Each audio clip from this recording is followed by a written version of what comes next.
Hey friends! Today we're heading to see how sushi delivery is made right here in Tbilisi. We'll peek inside the kitchen and talk about the challenges of starting a business in Georgia. Sounds interesting, right? Tbilisi doesn't always have the best food scene. Things are expensive and quality isn't always great. That's probably why these guys decided to open their own place. I've always been curious about the behind the scenes of businesses like this, so I arranged to meet the creators behind Sussy, a premium sushi brand, and I'll show you everything.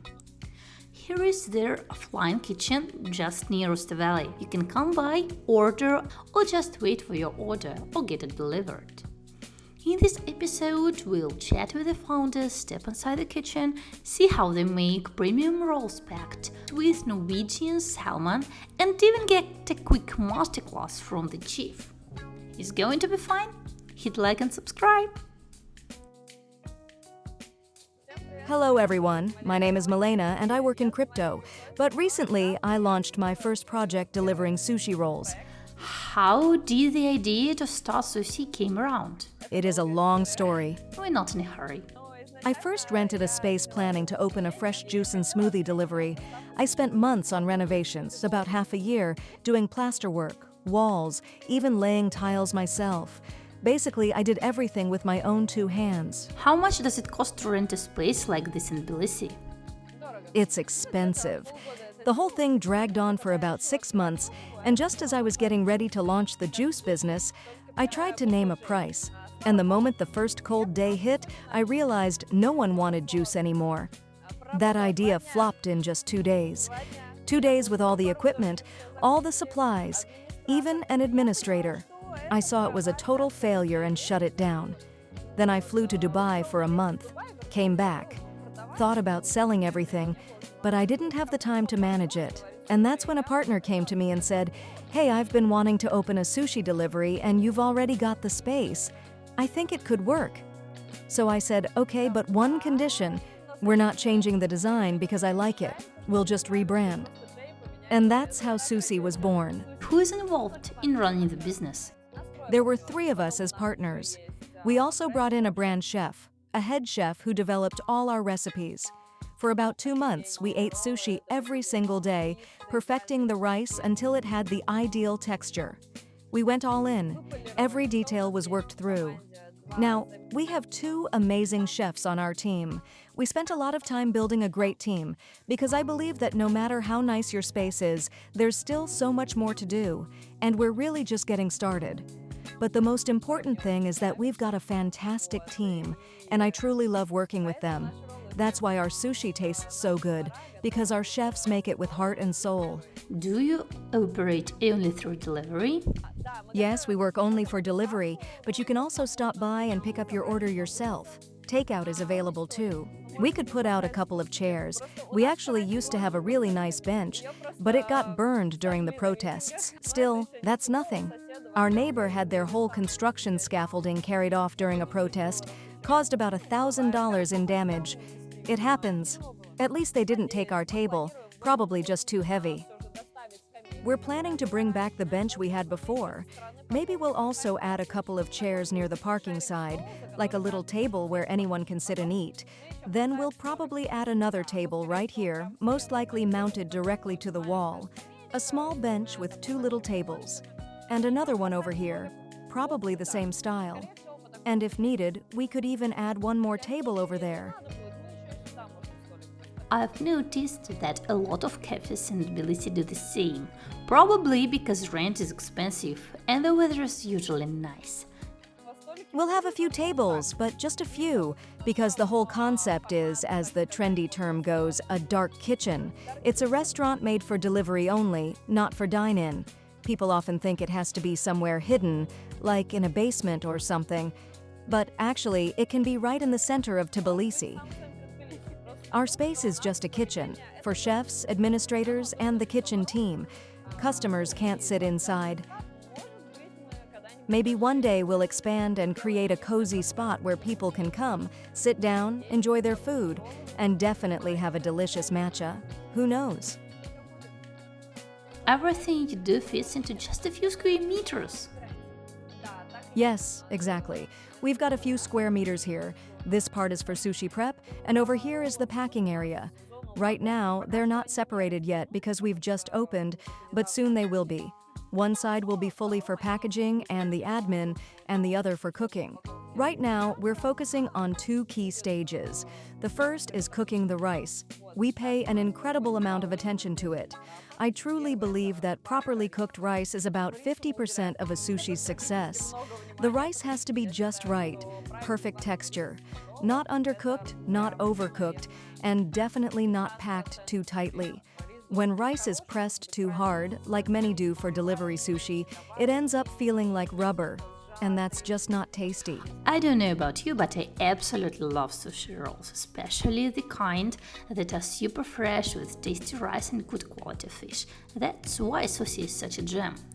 Once we ordered a huge set, and even the next day the rice was still fresh, flavorful, and totally edible. By the way, let me know in the comments, do you like sushi? Do you order it often? Or maybe you even make it yourself? And if you're in Georgia, tell me where you usually order from, I'm really curious.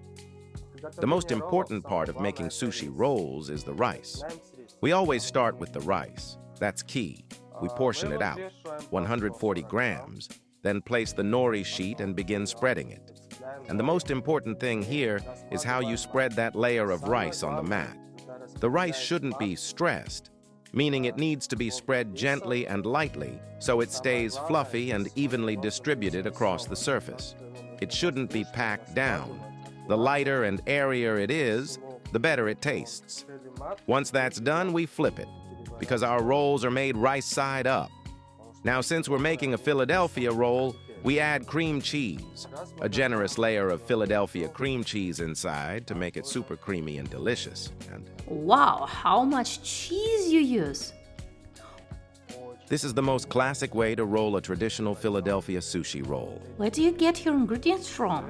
We get our ingredients at the local market through a supplier. Here's an interesting fact about the cucumbers we use. These are our prepared slices. The key is how they're cut. First, they need to be sliced very thinly, so when you bite into a roll, you're not hit with big chunks of cucumber.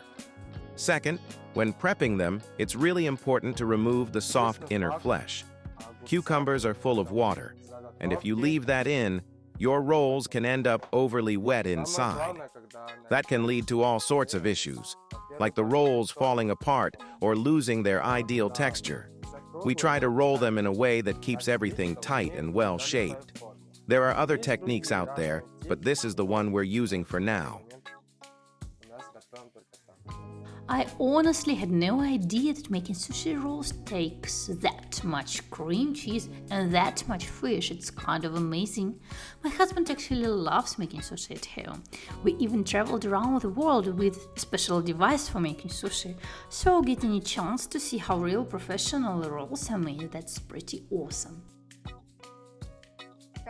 We use 800 grams of salmon for every Philadelphia roll. That's how generously we slice it. And it's not frozen. It's fresh, chilled Norwegian salmon. Just a few days ago, it was swimming in the waters of Norway, and now it's swimming in Tbilisi. And you keep watching and let me know in the comments which rolls is your favorite. I feel like starting your own business is always a real challenge, but launching a physical business, not just an online one, and actually growing it, that's on another level.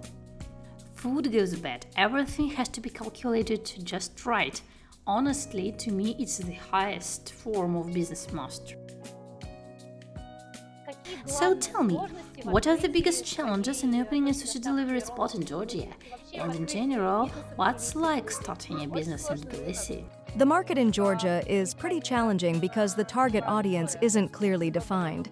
There are a lot of different groups living here, and each uses completely different ways to communicate. They need different content, different platforms.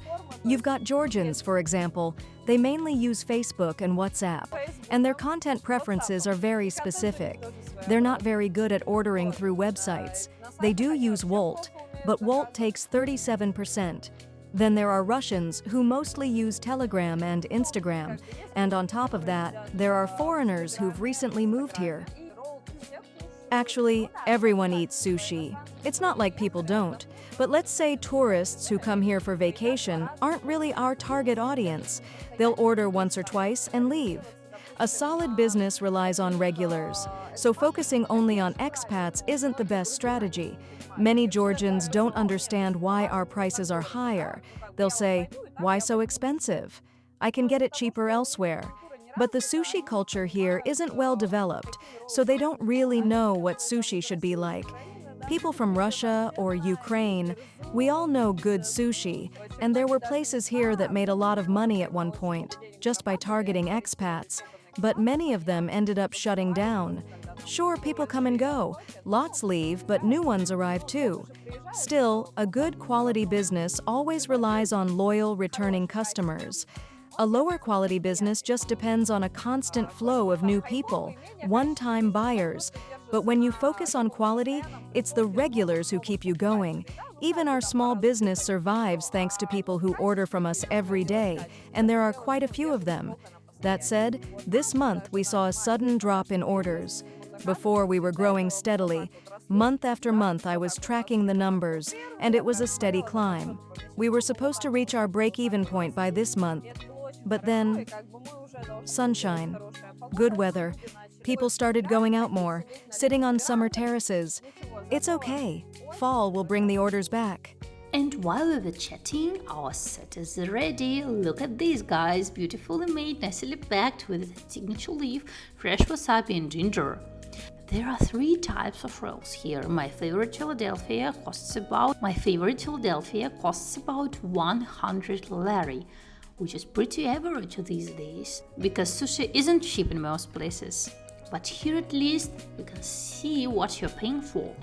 The rolls are super fresh and natural. They are packed with fish, and just one portion with 8 big pieces is enough to fill you up. If you eat the whole set, you'll definitely be stuffed. So for a small gathering or a romantic night in with your partner, 2 sets are perfect. Take a look at the packaging too. They've got these fun little containers. We actually ordered from them for our housewarming, and everyone loved the jars. People were joking about using them for shampoo or even brandy. It was hilarious. Everything, the sauce containers, chopsticks, is just the way it should be, neat, well packed and beautiful. Not just tasty, but a really authentic experience. And of course, you can order sushi using the links I'll leave in the description below. So tell me, what advice would you give to someone who wants to start a business in Georgia and Tbilisi? Don't overthink starting, just do it. If you've got an idea and the urge to create something, go for it. Georgia is full of open niches and has very little competition. There are plenty of people here with money, so if you want to start a business, just start. Of course, you might get the business model wrong, lose some money, even fail, but that's part of the experience. Not every first business has to be profitable. If this is something you truly want to do, then just go for it. That's it.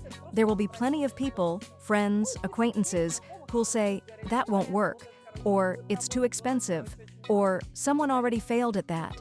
Just smile and keep going. Most importantly, do it. Enjoy your meal. Alright, I am off to eat my sushi. Thanks!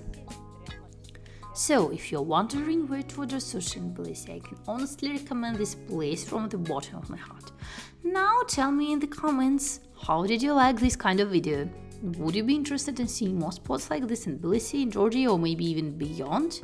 As for me, I am off to enjoy, honestly, the best sushi I have ever had. No exaggeration. Just look at this set, absolutely mouth-watering. Bon appétit!